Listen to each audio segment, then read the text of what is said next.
گفتگو کر رہا ہے اور دوسرے لوگ سن رہے ہیں، اور اس میں اگر ہم کبھی سوال جواب کی نشست بعد میں رکھتے بھی تھے تو چونکہ میں اپنی جو اصل قوت ہے وہ ایگزاسٹ کر چکا ہوتا تھا درس میں یا خطاب میں، تو ان سوالات کے جوابات میں نہ تو میری طبیعت اس طرح حاضر ہوتی تھی کہ اطمینان کے ساتھ اور ذرا ٹھہراؤ کے ساتھ اس کا جواب دے سکوں، اور بعض اوقات یہ ہے کہ کچھ چڑچڑاپن بھی طبیعت پر طاری ہو جاتا تھا۔ یہ معاملہ سوال جواب کی نشست میں ہو جانا بالکل ایک فطری سی بات ہے، اس لیے کہ سوالات بعض اوقات خود بھی چبھتے ہوئے ہوتے ہیں۔ وہ سوال بغرض سوال نہیں ہوتا، بلکہ بعض اوقات وہ سوال بغرض تنقید یا بغرض اعتراض یا بغرض استہزاء بھی ہوتا ہے، تو اس کا ایک رد عمل بھی طبیعت پر ہو جاتا ہے۔ بہرحال اس میں کوشش یہ ہوگی کہ آپ کے سوالات آپ کو پورا اطمینان بھی ہو کہ آپ کا سوال صحیح سامنے آ گیا ہے۔ بعض اوقات وہ ہمارے پاس لکھی ہوئی چٹیں آتی تھیں تو کوئی چٹ رہ جاتی تھی تو بعد میں لوگوں کو اعتراض ہوتا تھا کہ ہمارے سوال کا جواب نہیں دیا گیا۔ تو آج سے ہم جو نظام بنا رہے ہیں وہ یہ ہے کہ سائل جو ہے سوال کرنے والے وہ یہاں روسٹرم پر آ کر سوال کریں گے خود۔ البتہ اس میں ذرا رسک ہم لے رہے ہیں، بعض اوقات بعض حضرات جو ہیں وہ پھر گفتگو لمبی شروع کر دیتے ہیں، وہ تقریر کا انداز ان کا ہو جاتا ہے، وہ بہرحال سوال و جواب کی نشست میں نہیں ہونا چاہیے۔ سوال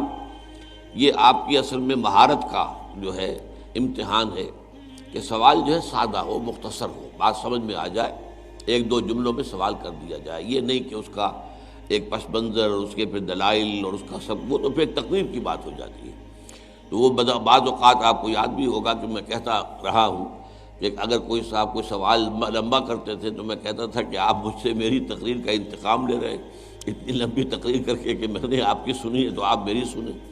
یہ انداز نہ ہو، بلکہ مختصر ترین انداز میں سوال کیا جائے۔ اچھا، سوال کے بعد یہ ہے کہ ایک مزید سوال کی گنجائش رہنی چاہیے، جسے عام طور پر کہا جاتا ہے سپلیمنٹری کویسچن۔ آپ نے ایک سوال کیا، میں نے جواب دیا، آپ کا اطمینان نہیں ہوا اس اعتبار سے کہ شاید وہ میں خود اپنی بات واضح نہیں کر پایا ہوں، اسی لیے جواب میرا جو ہے وہ میری تسلی کا ذریعہ نہیں بنا ہے، یا یہ کہ کوئی ایک نقطہ اس میں ایسا ہے کہ جس کی وہ مزید وضاحت چاہیں، تو سپلیمنٹری کویسچن بھی ایک کی مزید اجازت ہوگی، ایک جو ہے مین سوال اور دوسرا پھر اس کے بعد ایک سپلیمنٹری کویسچن۔ اس کے بعد یہ ہے کہ اگر بات جو واضح آپ پر نہ ہو تو پھر مزید گفتگو کو بحث کی شکل دینے کا یہ موقع نہیں ہے۔ پھر تو یہ ہے کہ میں حاضر ہوتا ہوں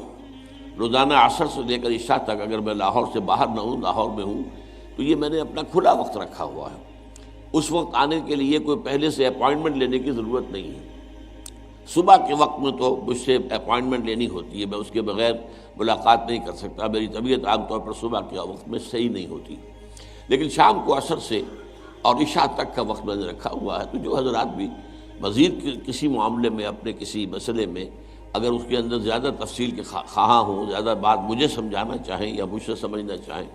تو پھر یہ ہے کہ وہ تکلیف کریں اور شام کے اوقات میں میرے پاس قرآن اکیڈمی میں آ جائیں۔ یہاں ظاہر بات ہے کہ اسی انداز ہوگا کہ میرا آپ کے سوال کا جو جواب بھی میں پیش کروں، پسند آئے قبول کیجئے، پسند نہ آئے چھوڑ دیجئے، لیکن اس پر کسی بحث و تمہیز کا یہ موقع نہیں ہے۔ اور میں نے آج خاص طور پر اپنے آپ کو سنانے کے لیے وہ جو قرآن مجید کی آیت ہے سورۃ الضحیٰ کے اختتام پر جو آتی ہے، وہ میں نے اپنے آپ کو سنانے کے لیے پڑھی ہے کہ اما السائل فلا تنہر، سوال کرنے والوں کو جھڑکو مت۔ اس میں سوال کرنے والے سب مفسرین کے نزدیک دونوں طرح کے سوال کرنے والے ہیں۔ ایک جو آپ سے کوئی مالی تعاون چاہتے ہیں، کوئی صدقہ خیرات کی طالب بن کر آئے ہیں،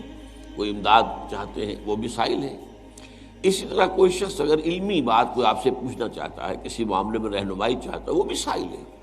فَأَمَّا السَّائِلَ فَلَا تَنْهَرْ، تو جو ہدایت ہے اللہ تعالیٰ کی طرف سے وہ یہ ہے کہ سائل کو جھڑکو مت، جو بھی بات ہے وہ کہو اور سہل انداز میں کہو، سہج انداز میں کہو۔ تو آپ دعا کریں کہ میں اب قرآن مجید کی اس ہدایت پر پورا اتر سکوں۔ ایک آدھ بات اور بھی کہ یہاں جو سوالات ہیں اس میں ایک سیلف سینسر آپ کو خود لگا لینا چاہیے۔ پہلے یہاں ہوتا تھا کہ عزیز عارف رشید یہاں بیٹھے ہوتے تھے تو وہ کچھ چٹیں چھوڑ جاتے تھے۔ اس کی وجہ کیا ہے کہ بارہا میں نے کہا ہے کہ میں مفتی نہیں ہوں، فقہی سوالات میں نہیں چاہتا کہ مجھ سے کیے جائیں، اور اگرچہ میری رائے ہوتی بھی ہے بعض اوقات، لیکن میں وہ رائے دینا نہیں چاہتا، اس لیے کہ میں فقہی اختلافات میں اپنے آپ کو انوالو کرنا نہیں چاہتا۔ اصل میں یہ جو چیزیں ثانوی ہیں اور ان کی حیثیت جو ہے دین میں بنیادی نہیں ہے، اختلاف کی گنجائش ہے، پھر وہاں اختلاف بھی ہوتا ہے۔ اس مسئلے میں فقہ حنفی کا مسلک یہ ہے، اہل حدیث حضرات کا موقف یہ ہے، اگرچہ ہمارے ہاں دوسری فقہ نہیں ہے، لیکن یہ کہ فقہ حنبلی ہے اور فقہ مالکی ہے اور فقہ شافعی ہے، علیحدہ علیحدہ موقف ہے۔ تو یہ چونکہ مختلف فی ہے فی الاصل بھی، اس اعتبار سے ان کو بیان کرنے میں پھر یہ کہ آدمی کے اوپر لیبل لگ جاتا ہے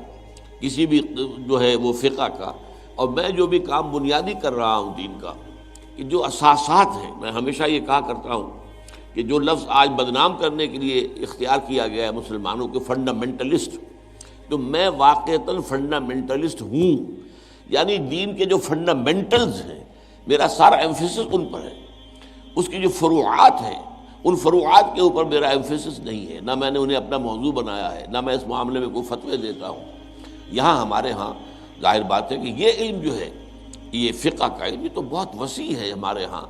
کتنے مدارس ہیں کہ جو اس کے لیے اس کی ترویج کے اندر جو ہے وہ عمل پیرا ہے۔ اور آپ کو معلوم ہے کہ ہر جو بھی مسجد ذرا سی بھی سائزیبل مسجد ہے، بہت چھوٹی چھوٹی مسجدوں میں تو ہو سکتا ہے کہ صرف جو ہے ناظرہ پڑھنے والے اور حافظ صرف وہی امام بھی ہو، کہ عام طور پر تو ہمارے ہاں جو علماء ہوتے ہیں فارغ التحصیل وہ امام ہوتے ہیں، خطیب تو وہ ہوتے ہی ہیں، بہرحال خطیب تو اس کے بغیر ہوتا نہیں ہے، ان سے آپ کو سوالات کر سکتے ہیں اور ان سے معلوم کر سکتے ہیں۔ تو فقہی سوالات مجھ سے نہ کیے جائیں۔ باقی یہ ہے کہ جو اصل حکمت دین، دین کا فلسفہ، دین چاہتا کیا ہے، ہمارے فرائض کیا ہیں، دین کے غلبے کی جد و جہد فرض بھی ہے یا نہیں ہے، اور اگر اس کی فرضیت ہے تو وہ کس درجے کی ہے، اس میں یہ کہ طریقہ کار کیا ہے، اس میں اگر کوئی ابہام ہے، کوئی اشکال ہے، میری باتوں کے ضمن میں کوئی سوالات آپ کے ذہن میں ہیں، تو ان کو در حقیقت ان کو ڈسکس کرنے کا یہ ہمارا فورم ہوگا انشاءاللہ العزیز۔ اور اب جو بھی حضرت صاحب آئے یہاں تشریف لائیں اور اپنا سوال کریں۔